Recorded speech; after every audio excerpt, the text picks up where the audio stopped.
प्रशंसा व्यक्ति की सबसे बड़ी दुश्मन होती है। इसके जरिए आप व्यक्ति से कोई भी जहर उगलवा सकते हैं और कोई भी जहर निगलवा सकते हैं। तारीफ़ करके आप आदमी को किसी भी हद तक ले जा सकते हो। आप उससे उसकी कमियां और खूबियां सब जान सकते हो। एक मूर्तिकार था, प्रतिमा बनाने में वो इतना निपुण था कि किसी भी व्यक्ति की हूबहू प्रतिमा पत्थर पर उकेर देता था।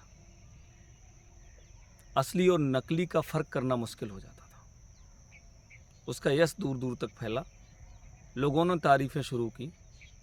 तब उसके दिमाग में एक मिसअंडरस्टैंडिंग पनपी कि क्यों ना हम यमराज को धोखा देते हैं। प्लानिंग तैयार की, उसने अपनी ही 7 प्रतिमाएं तैयार की और एक कमरे में रख दिया। उसकी मृत्यु का वक्त आया। यमराज ने यमदूतों को आदेशित किया कि जाओ उस मूर्तिकार को लेकर के आओ। जैसे ही यमदूतों को आता हुआ देखा, मूर्तिकार उन प्रतिमाओं के बीच में छिप गया। यमदूतों ने बहुत कोशिश की असली और नकली का फ़र्क करने की, लेकिन उनके समझ में नहीं आया। वो पहचान नहीं पाए उसे।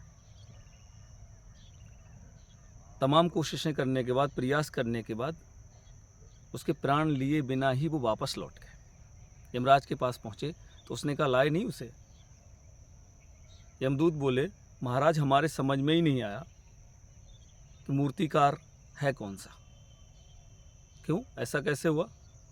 यमदूत बोले महाराज वो इतना निपुण है, उसने अपनी ही 8 प्रतिमाएं ऐसी बना रखी हैं जिसमें फ़र्क करना मुश्किल हो रहा है असली कौन है नकली कौन है। यमराज डांटते हुए बोले मूर्खों कहीं के, मैं बताता हूँ तुम्हें कैसे पता लगाना है असली कौन है और नकली कौन है। वहाँ जाकर के मूर्तिकार की तारीफ़ करना, फिर तुम्हें पता चल जाएगा कि उसमें असली मूर्तिकार कौन है।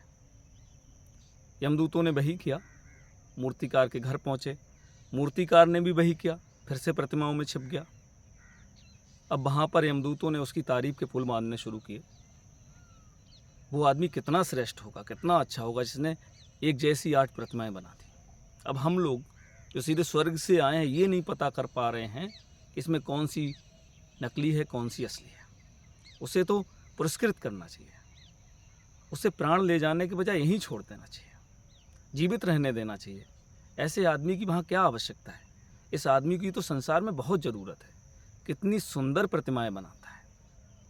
और जैसे ही मूर्तिकार ने अपनी तारीफ़ के शब्द सुने, वो तुरंत मूर्तियों के बीच से बाहर निकल के आ गया और बोला मैं हूँ, मैंने ये सारी प्रतिमाएं बनाई हैं। यमदूतों ने मुस्कुराते हुए कहा मूर्ख समझ लिया था, आओ तुम हो। उसके प्राण पखेरु लिए और चले गए। साथियों इस कहानी से लेसन हमें ये लेना चाहिए, सीख हमें ये लेना चाहिए कि जब भी कोई व्यक्ति आपकी तारीफ़ करे, आपकी प्रशंसा करे, तो उसे अपनी खूबियाँ और कमजोरियाँ एकदम से बतानी नहीं चाहिए।